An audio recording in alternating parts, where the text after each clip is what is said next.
Hi, Nick here from Pods with Nick and James. Just a quick one before we get into this podcast. I want to say a massive thank you for the support that we've received since starting these podcasts.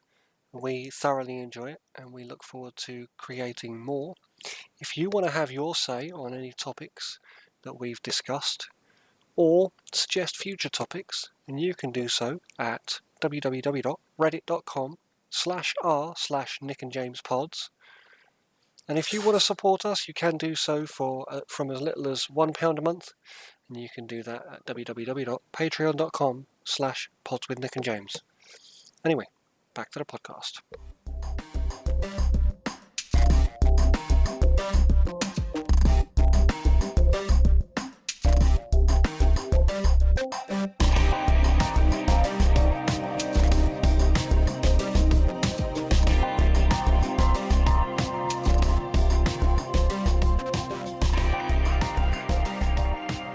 Hello, listeners. Welcome to Pods with Nick and James. I'm your co-host, James. As always, here with me today is Nick. So, hello, Nick. Hi, James. How you doing? Yeah, not too bad. So today's topic is one of the most controversial figures in English history, at least. It is the man, the myth, the legend, Oliver Cromwell. In order to create although there is a lot to discuss on this character, the way that we're going to try and structure this today is that I myself will be trying to put forward Oliver Cromwell and the Puritan movement, and well, I'd say the Puritan. I mean more the Parliamentarian movement. In a positive fashion, whereas Nick will be standing up for the Royalists and kind of poo-pooing Oliver Cromwell and the things that he did throughout the course of his life. Just as a quick backdrop, Oliver Cromwell lived in, well, he was born in 1599 and died in 1658. So this is slightly after, if I'm honest with you, it's slightly after the Renaissance, but right before the Enlightenment. Black powder weapons are a thing, but people still use cavalry and people still use swords, and armor is still used, so it hasn't been fully phased out. This is a time of feudal rule, so the king has all of the power, but would often require Parliament in order to authenticate their rule, but also to enforce things.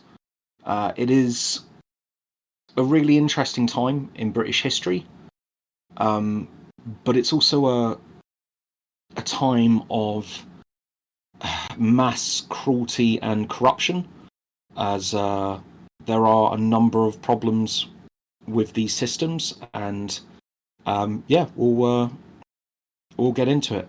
I'll start with just I'm not quite sure how to start. Like, Nick, do you want me to try and put some positive, like one thing, like a really positive element of Cromwell's character, which you then kind of come at me from the Royalist view, or Yeah, we can do that. Let's just start a conversation from the beginning, I suppose. Like, okay. Where did Oliver Cromwell start? Do you know?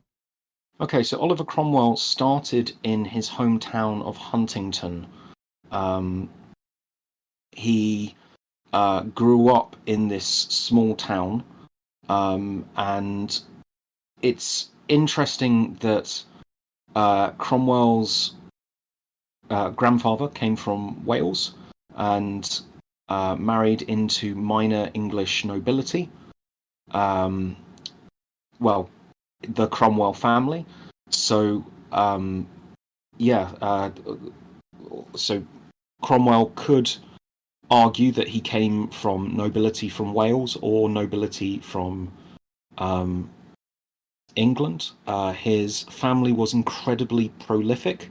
So if you look up Cromwell through the journals of history, you will find loads of people called Cromwell. He's such an influential figure that over 250 roads in England are named after him.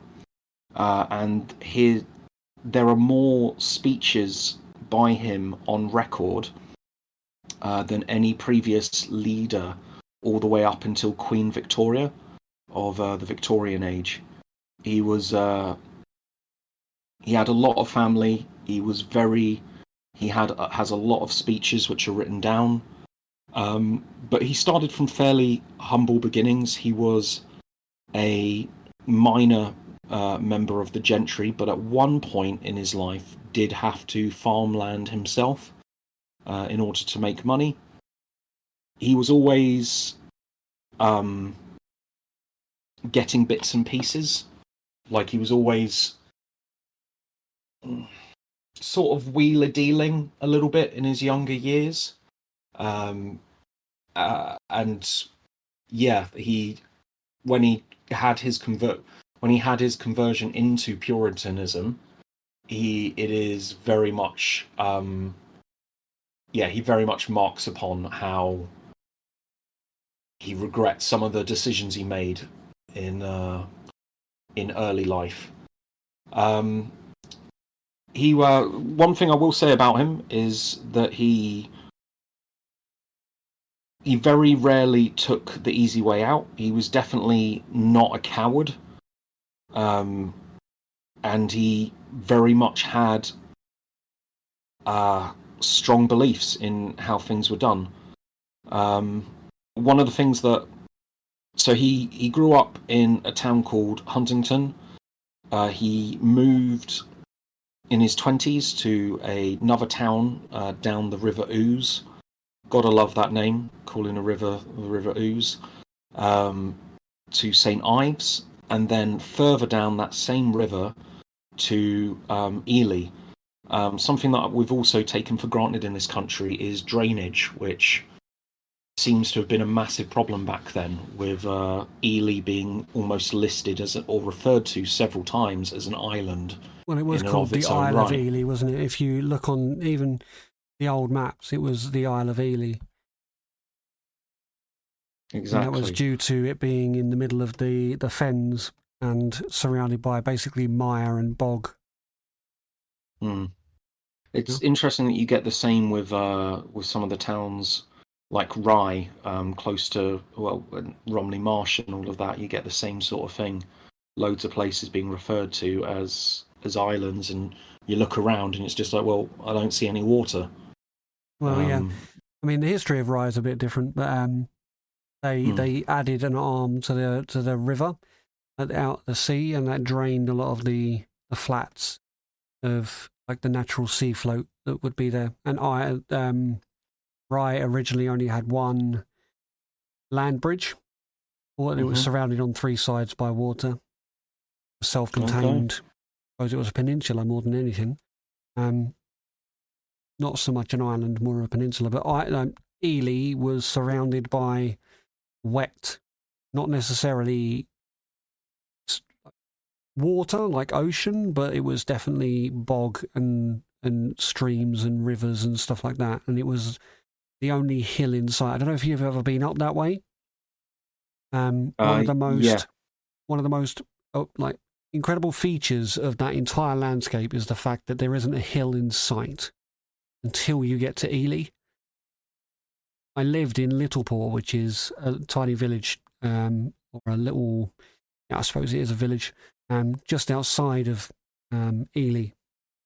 And it's flat as far as the eyes can see, you know.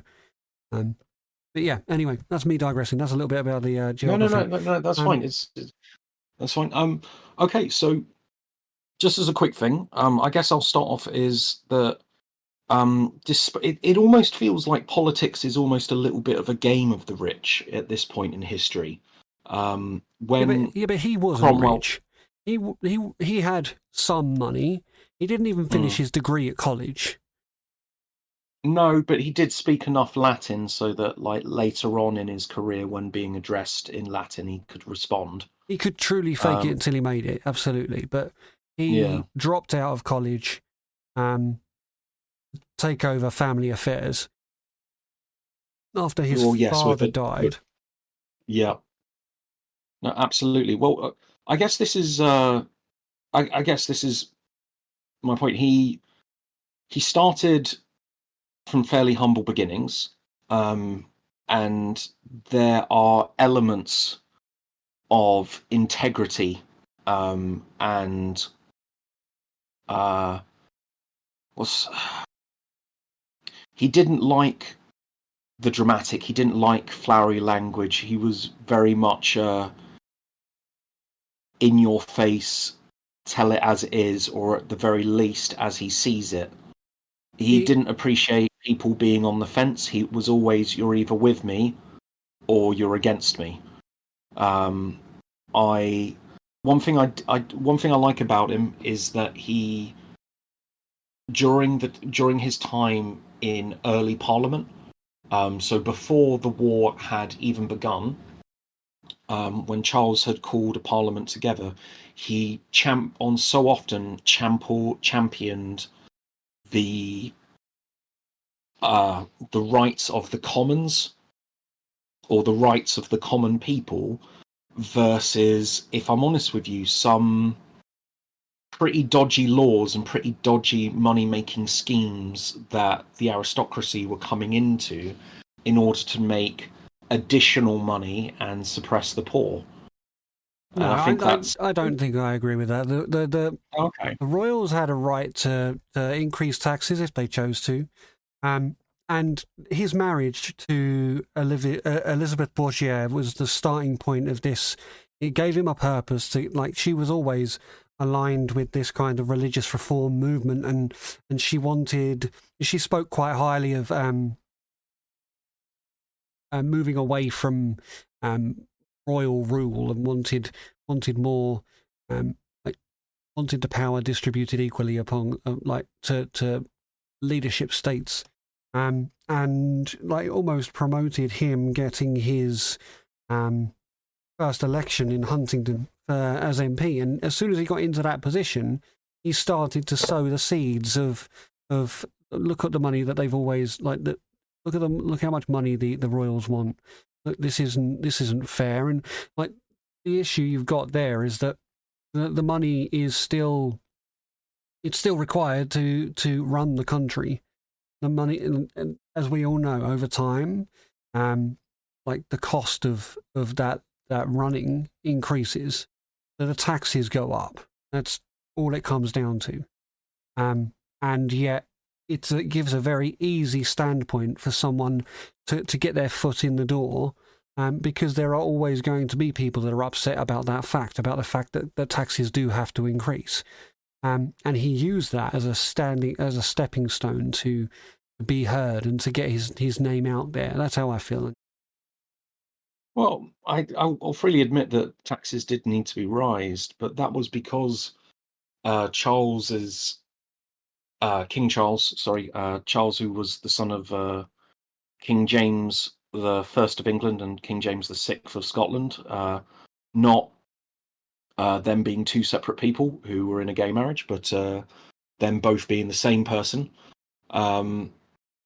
Like King James the First united England and Scotland, and yet within even like 10 years of Charles's rule, even though he is literally the son, he should have had good connections up in Scotland, and yet he turned the Scottish against himself and declared war on other countries and just didn't do stuff. Also, the particulars, the cases that Cromwell got involved with, often didn't necessarily help himself. It was about protecting the so there used to be something called common land, where any farmer could like have their cattle graze, and everywhere used to have these places. Yet specifically in Huntington, in St Ives, in Ely, there would always be a noble or a church official trying to eat into the common land and claim it as their own and say, okay, nobody else can use this, this is mine. And on a number of occasions, Cromwell stepped in and made sure that these lands were kept for the use of the public. This wasn't like a fame thing necessarily. He just literally stepped in and always called people out on their wrongs. Well, the nobles they're not land keepers themselves. They don't know these laws. Like he came from land ownership himself. Like Oliver Cromwell probably knew the laws around land ownership better than these nobles did. So you can excuse their ignorance. Well, I think no, I think that quite often it was deliberate machinations, if you will, or deliberate schemes in order to gain power. Although I'm not opposed to bishops myself, Cromwell was also against the mixture of church and state that was going on at this time. At this time, listeners, just so you know, it wasn't enough to be Christian or not Christian. With a lot of the rights that we have now of religious freedom, freedom of speech, freedom of thought, freedom of just politics generally, although these things are slowly being squashed in today's age, there was none of it. There was no freedom back then.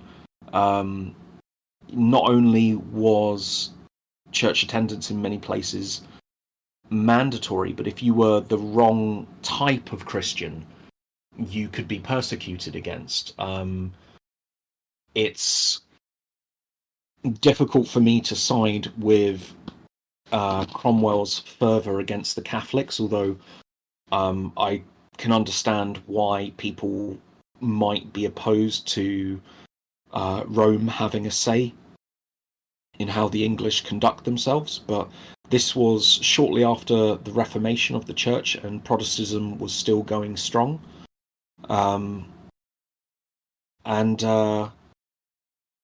People didn't have the freedom. If you were Catholic, you could, outside of a Catholic community, you could expect to be persecuted.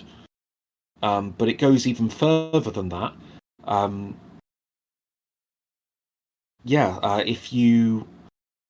Okay, so Nick, are you aware of the difference between a Calvinist and an Arminian? No, I'm not. Okay. All right. So these two terms, Calvinist is named after John Calvin, who was a preacher, and an Arminian, I can't remember the exact term, but Calvinism believes in divine predestination, in that those who are going to believe and going to be saved and going to be go to heaven and be loved by God are already predetermined, so there's nothing you can do about it one way or the other. Whereas Armenians believe that by preaching you can save more people, and that you should do everything that you can in order to convince as many people as you can that there's right. But even between those two things, you've then got Puritanism, which has a lot in common with Arminianism, but also shrugs off any of the reverence for high church. It's really kind of frustrating as a believer in Jesus myself, seeing just how, I hate to say it, petty a lot of these factions were, like with their theology. The smallest change in, not even change in religion, like this is, if you were Catholic you were right out, let alone if you were Jewish, Hindu, Muslim, anything else. If you were Catholic you were right out. If you were part of an Armenian community and you came out as Puritan, you can expect to be expelled from that. If you were from a high church or lord's background, you could expect just all the different factions were constantly going after each other and vying for power all the time. And it was just genuinely, it's frustrating.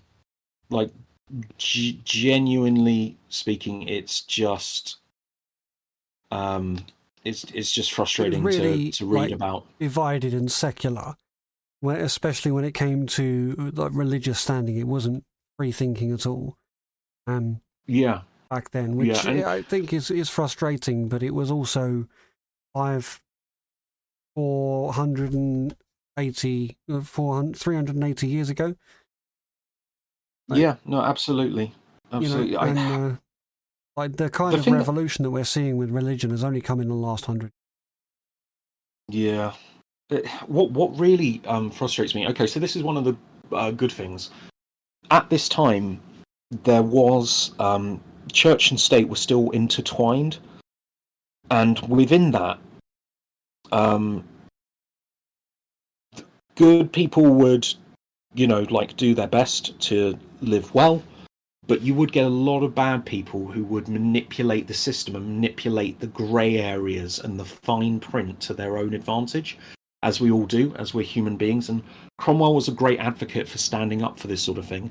For example, a number of bishops were in the House of Lords at this time. This was something that Cromwell opposed, as he was very much, he believed that it was all God's will anyway, but he was very much against people having their hands in too many pockets. It was also really interesting that some land owners and some lords were directly allowed to take a share of the tithes that were given by the poor to the church. So it, it this is a time where you had some bishops able to tax people on their own land in a secular environment and hold offices in secular government, whilst also being the head of a large religious, not the whole institution, but being high up in that institution. And then you had people in political office who were able to sway religious institutions. So just the fact that things were so intertwined, I feel that Cromwell was right to try and separate the two. But he closed Ely Cathedral and used it as a stable for his like cavalry for 10 years. Yeah, I will admit, he was very much against anything that was grand, and there are several cases of what he did. Um, he was happy for people to have simple churches, but he did not like the existence of organs. He did not like the existence of stained glass. He was very austere. He yeah, if there was too many carvings on a church, then he would hate it. There are several things where he did damage damage church property because his belief that it should be solely about God and none of the Yeah, I mean, additional he flammel. sold when he closed Ely Cathedral and used it as a stable house. Like he sold most of the lands associated with it. Most of the Okay, lands that were owned by the royalty, by the religious leaders. I will admit one thing that did seem to come up with this with the Civil War was that all of the money for the Civil War seemed to come from a number of places, and it constantly seemed to be both the Parliamentarians and the Royalists taking money from the very people that they say that they're fighting for, just to use for their own ends. It also seemed interesting that the Parliamentarians, the moment Charles had moved out of London, all of a sudden started almost doing these witch hunts for Royalist sympathisers. And the moment you were accused of being a Royalist sympathiser, you could have all of your stuff nicked, and it was considered confiscation rather than theft. But that's probably a different thing. One thing I did really like about Oliver Cromwell is that he rose through the ranks, got to a point where he was offered the crown, and then refused it. Like, it's not like power corrupted him further. There were flaws in his personality from the get-go. Those flaws remained with him. He didn't, unfortunately, change and become a nicer person by the end of it, but he at least stuck to his guns. And yeah, you say he didn't take the crown, but he basically did, and we'll get to it a bit later on, I suppose, when we get to the latter part. No. Okay, fantastically. All right. So I find one thing I appreciate about him is he started small, stood up for the rights of the common people on a number of occasions, called out a number of MPs on their stuff. He wasn't the only parliamentarian like Charles. Is it Charles the First, or would it be Charles the Second? Charles the First was the king in power that he deposed. Okay, so Charles the First. You know what, like, Nick, I'd love to hear some good things about Charles, because everything I read seemed to be negative. Name a couple of good things that Charles did whilst he was in power. So Charles, I don't really have the main things that I've been looking up are like oppositions to Cromwell. One thing I do know is that he continued the monarchy in the same way that had been the routine for centuries. He lived the way that other monarchs had done. He wasn't doing anything that anybody else hadn't done, and it was acceptable for them. So why wouldn't it be acceptable? The divine right of kings. Yeah, and that's exactly what it was. Like, he was king. Like, he was right. He was right to be king by his own birthright. And it should be his son when it went to after him, and so on and so forth. What Cromwell shouldn't have been able to do was upset that status quo, because what it effectively did was cause tyranny and like disaster all around the country, and not just England, but in Scotland, in Ireland. It, like the civil wars that broke out because of Oliver Cromwell's standing, and because of Oliver Cromwell, not just Oliver Cromwell, because of the Puritan movement, I suppose you should say, and because of the parliamentarian movement that Cromwell headed for the vast majority of it. There was a lot of death and a lot of destruction and a lot of upset to that status quo, to that, like, to the life that everybody was used to living. Not just the royalists, but the common people as well. Well, I will freely admit, whenever these things happen, it is often the common people who end up suffering. But I would argue that the tyranny that the people lived under in Charles the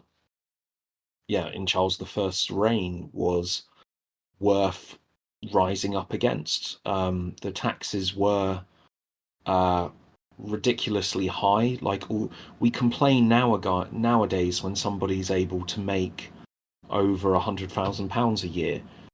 The differences between a labourer and a gentleman were far more extreme than anything we have nowadays, other than the exceptions of the heads of corporations.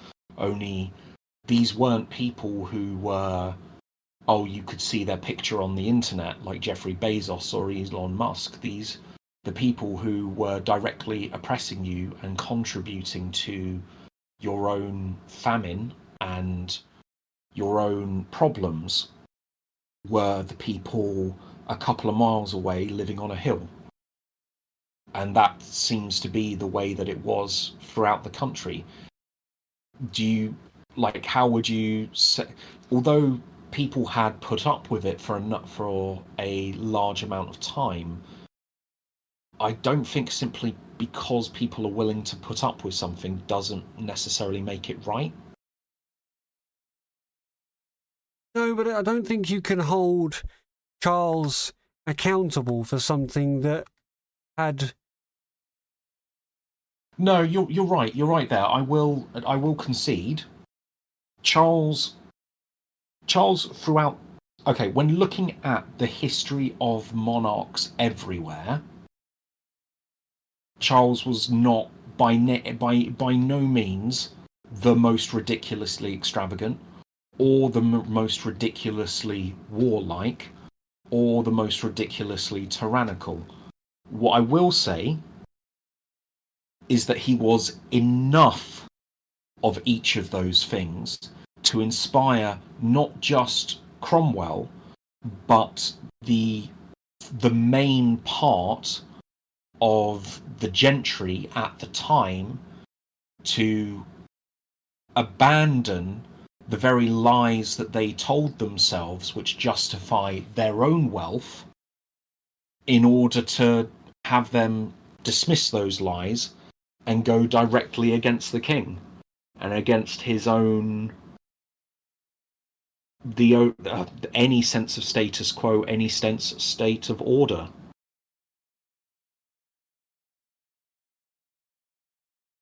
You know that I have just pulled up some details of Charles I. You know that he actually fought.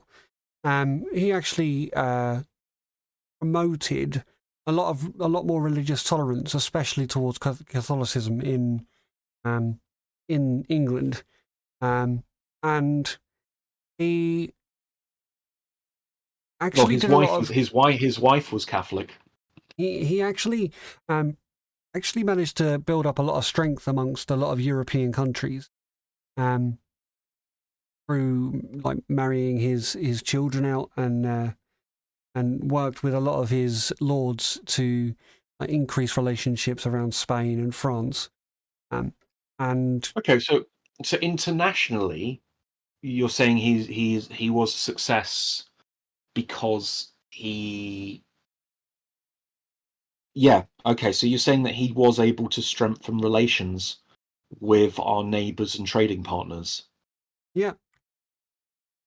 Okay, you know what? That's not something I'd considered. And I will admit, although I admire Oliver Cromwell for his conviction, the other side of conviction is always intolerance and derision to those who don't hold the same beliefs as you. All right, so I'll admit that's a fair point. You say about the increase in taxes.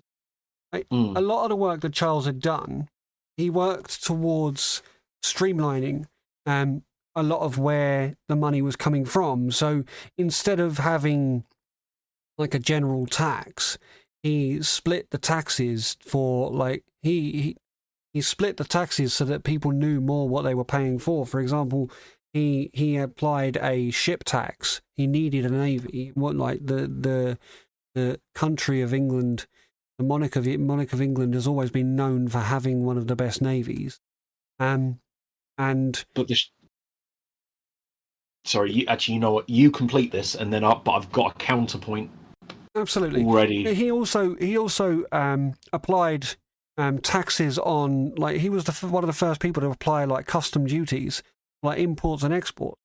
So it wasn't just the public that were like taxed. It wasn't just it was also like the big companies like that were trading to make their money. It wasn't just the little guy that was being, and the little guy was lesser affected by the fact that he was able to source money from these external sources. Well, I mean, I will admit England has always needed a navy in order to have its power. It is our navy which made us so strong for such a huge amount of time. It is, the fact that we could, for such a long time, claim to have such a large navy that it was bigger than both the French and the Russian navy put together. But ship tax was always something that was supposed to be done at times of war. And it was something that was done specifically in port towns where there was wealth from shipping. Stank ports. What Charles did was he introduced ship tax at a time when there wasn't a war on at the time that he did the tax, and he applied it. Arguably more fairly because he did it everywhere, but I'd also say more unfairly because a number of the places where he was taxing had no benefit from the existence of ships or not. And so he turned, although ship tax in Portsmouth makes sense, ship tax in, I don't know, Nottingham doesn't really make sense. Ship tax in Stoke just doesn't really work, you know? No, I understand that, but you are kept safe. Like, people in those towns are kept safe by the fact that their like extremities, their borders are saved by presence of that navy. So why shouldn't they be? That's a fair point, but also ship tax was supposed to be an emergency procedure where Charles brought it in as a standard. Yeah, and I understand, but it was becoming more and more important that to have an ever-present navy. And the other thing that people are quite might be quite quick to assume is that Charles lived lavishly. He actually effectively, in order to move away from Parliament power, he cut down on a lot of the crown spending. He reduced the size of his court. He did many things that almost counteracted the claims that the parliamentarians, that's a word that I can't say. They were putting against him. They raised a lot of concern that Charles was spending and living in quite a lavish way. He lived like a king, don't get me wrong, but he certainly didn't live as well as previous kings. No, that's true, and like I will admit, it's not like Charles lived like Genghis Khan, you know, or any of the more ridiculous kind of rulers from Egypt or ancient China, or I guess, or like King Solomon. He lived lavishly, but it was lavishly enough to the point where people took note. And I guess that's the problem. If there is enough fact in a fiction, then that fiction can run wild. You know? Yeah. I mean, let's go back to Oliver, right? So Oliver is basically a nobody in the grand schemes of things, all of a sudden steps into Parliament in Huntingdon, eventually works his way up to what they called Long Parliament, which was like the mainstay state power, as the representative for Cambridge, like a city's member of Parliament, and they had a board of those, didn't they, essentially? And at that point, he basically usurped the Parliament's like cavalry leader, and took control of the Parliament's cavalries. He organised a cavalry called the Ironsides, which decimated the royal armies around the country. I mean, I have actually got some of the numbers. Throughout his conquest of England and later Scotland and Ireland, he had numerous battles. At the Battle of Marston Moor, the Parliamentarians and Scottish people that sided with them numbered approximately 28,000, and yet the Royalists could only amass 18,000. And approximately 4,000 Royalists died, and barely any of the cavalry from the Parliamentarians died. At the Battle of Naseby,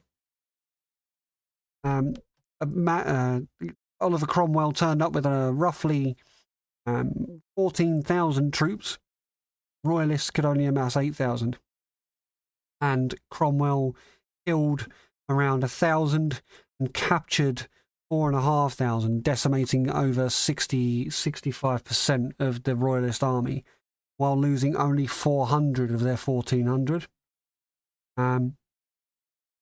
They were literally a force that just destroyed everything in its path.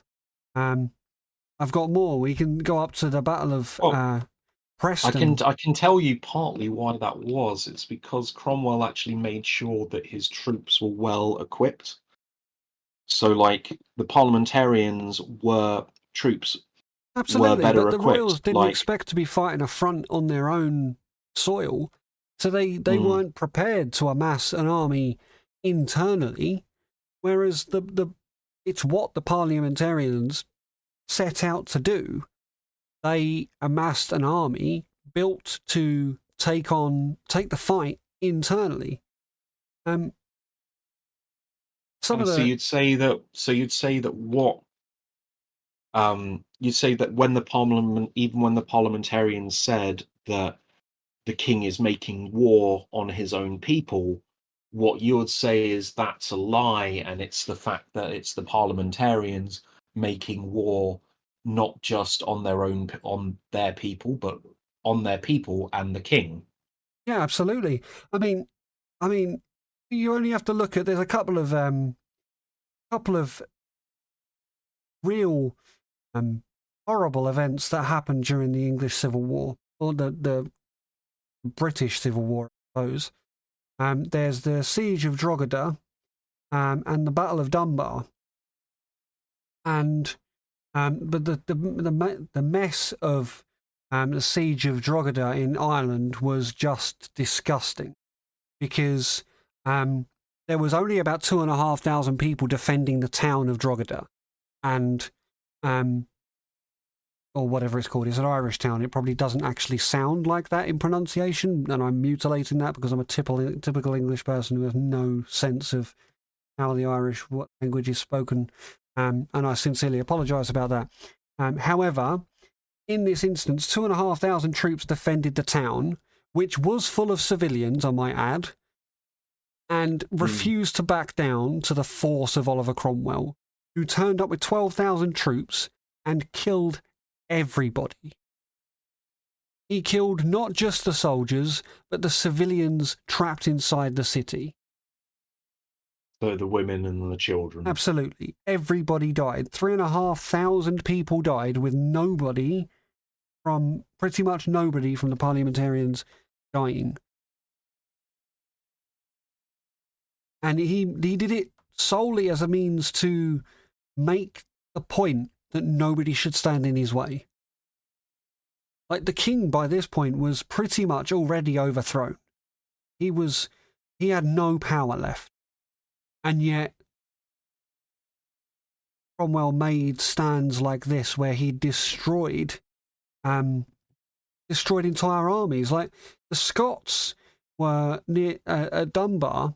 The Parliamentarians took 11,000 troops up there, and through careful strategy managed to decimate the 20,000 Royalists that had decided to amass and stand against them, killing 3,000 of them and then capturing 10,000, destroying the rest of basically the last Royalist front in Britain. But couldn't you? Okay, so I'm never going to get on board with killing civilians. I disagree with the ideas of total war as were brought about in the late 19th century and early 20th century. I disagree with those ideals. But couldn't you argue that 20,000 people, or if there is a encampment of 20,000 people, is it not better to decimate them now and end a war that could go on for decades, rather than take a little bite out of them and let them run away and reamass?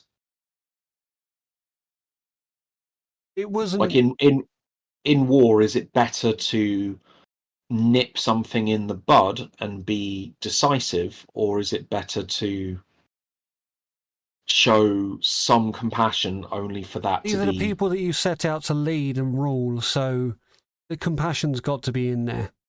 You've got to show them that as much as you are going to be their leader, you are not going to be their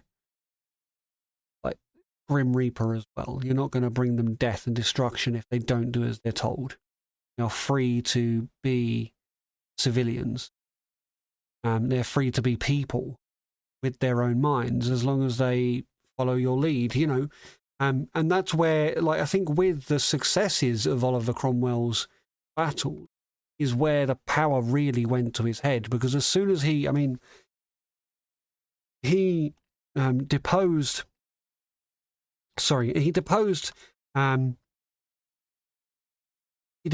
Charles in 1649, continued to kill Royalists for the next 5 years. He didn't just depose, I should just point this out, he didn't just depose King Charles. He had him executed in a corrupt court. A court that was full of parliamentarians that wanted the king dead. There was no fair trial. The king was going to die.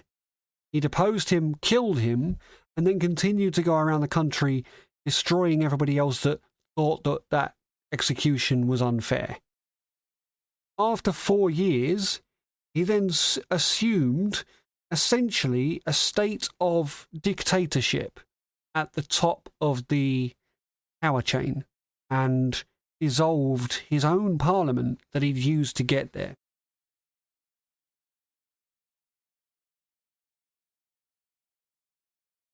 Knowing that he had utter power through the success that he had with his cavalry, he used that fear and that power to assert himself as he was called, Lord Protector, because he didn't want the title of king, because he didn't want to become the very thing he opposed. But Lord Protector will do fine, And this is the point that I alluded to before. It might not be king, but he asserted himself at the top of the chain on his own without a parliament.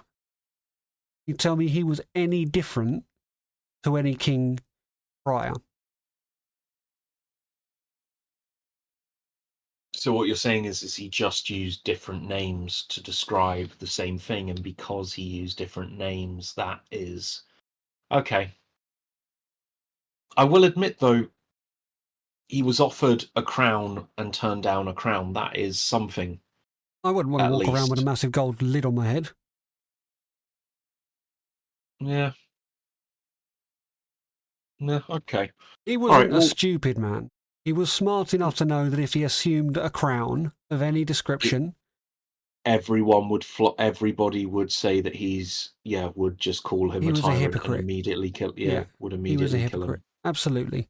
And the point, the very point that his power was purely built out of fear is that it's very easy to see when you consider the fact that when he died,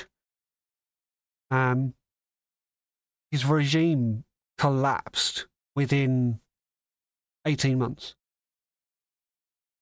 His son took over as Lord Protector after he died, and within I think it was within 2 years of taking over, he had already abdicated the proverbial throne, given power back, and I'm pretty sure by 1660, King Charles II was already in power, and Oliver Cromwell was posthumously tried and executed, or what they executed was hanged and beheaded to pay for his crimes. He was made to pay for what he'd done, and as I said, like he didn't set when he set out. I don't know that he set out with the intent to become who he became. But as you alluded, he certainly did not like being told that he was wrong. And he made very good use of all of his stratagems and manipulations to get himself to the very highest point in England and in Britain that he possibly could. But not through reasonable rule, not through an acceptable means. Otherwise, after he passed, it would have been able to be maintained.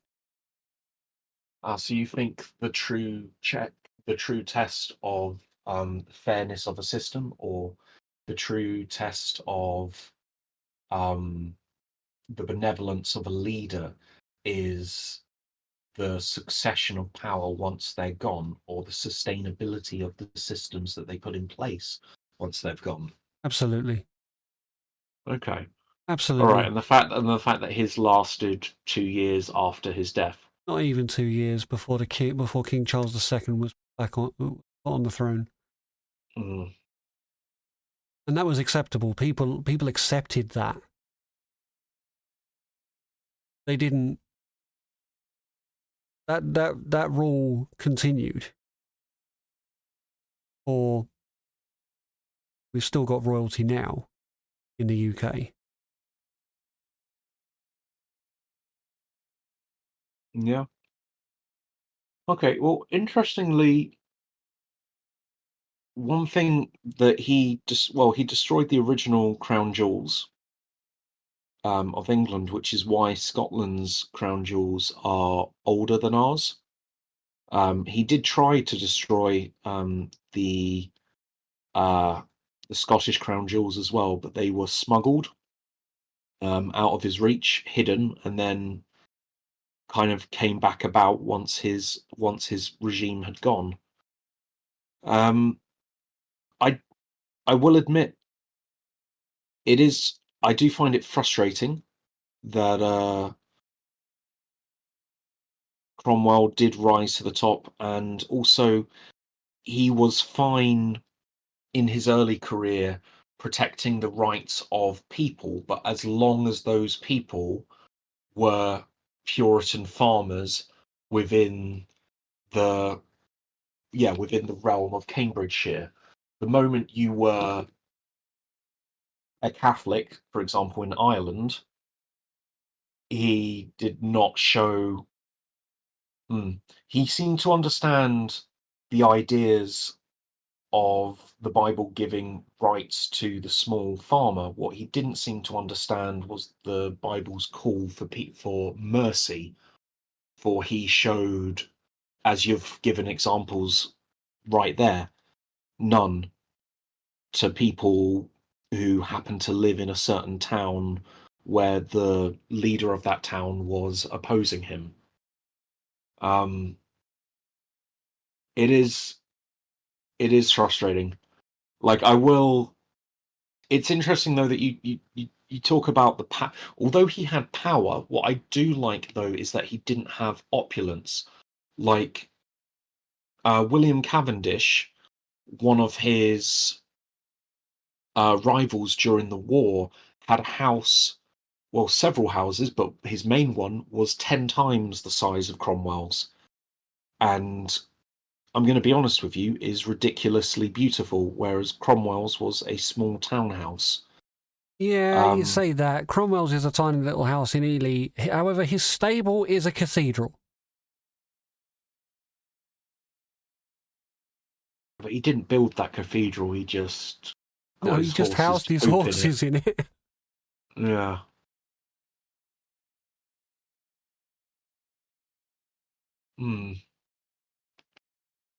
I think, unfortunately, Nick, I think you've won this one when it comes to, although I don't necessarily agree with the divine right of kings, and I don't necessarily think that Charles was. I don't. Nah, you know what? I'm not going to say if Charles deserved to die or not, but I don't believe he was a good ruler, and I think Charles paved the way for his own destruction. It just seems like Oliver Cromwell was an opportunist. I would disagree that I won based on the fact that I had to delve into the atrocities that Cromwell later committed to justify the need for the Royalist movement. Throughout the argument, found it very difficult to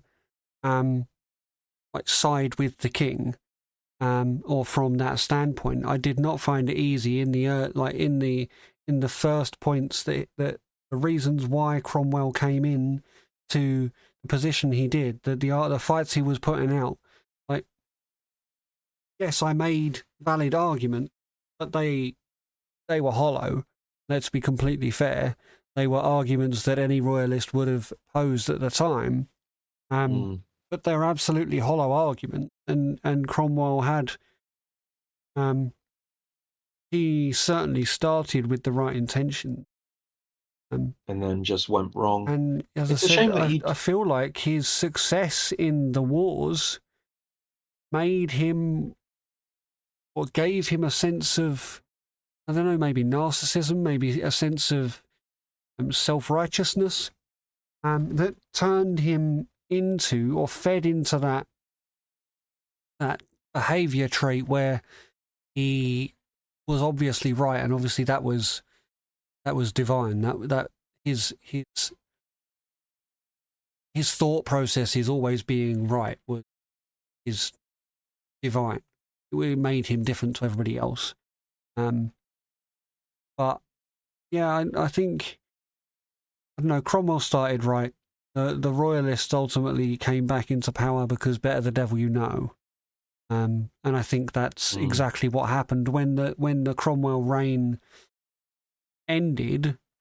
Cromwell had committed massive atrocities all across Great Britain, and people were unsure of where to go. There was no parliament because he abolished it. There was only one person that could rule, and in that state, only the person that designed the system would be able to maintain that. Even a king has got his courtiers. Or courtesans. I don't know. No, it is courtiers. Courtesans, it tends to be something else. Right. Yeah, even a king has his courtiers. He has his like his gentry and people that he can turn to and say, like, how do I X, Y, Z? What should I do? You know, like, no one man should be given that amount of power. And even if you do, you don't share that. When you die, nobody's there to share your vision, so the wheels fall off. Mm.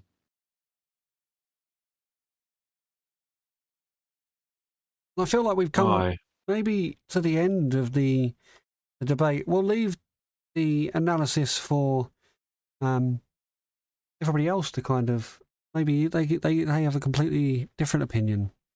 Chuck it on the Reddit. The link hasn't changed. The Reddit is still there. Like, chuck all your thoughts about Oliver Cromwell in the Reddit. Tell us what your thoughts are about his ideas earlier. His early ideas, did he start right? Did he end right? Was it at all the Royalists' fault? Was it King Charles? Did he live too lavishly and not deserve the power he assumed through his birthright? Why did the public go back to Royalist rule after?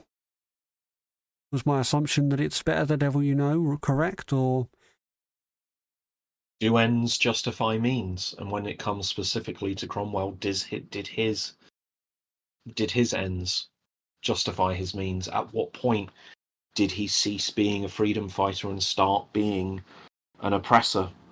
Or was he always an oppressor and simply rose to the top? Let us know what you think, listeners. And looking forward to hearing a bit more about it. Just so that I've been completely clear, the main source of my information was the first 5 hours or so of The Making of Oliver Cromwell by Roland Hutton, a book that's narrated by Michael Page on Audible. Wish I had have done more, but unfortunately, he did commit a number of atrocities, and it makes it. Although I, focus on the idealized beginnings, this is one of those cases where absolute power does seem to corrupt absolutely. Absolutely. Yeah. Well, thank you all for listening. That's going to be the end from us. So goodbye from me, and goodbye from James. All right. Goodbye, everyone.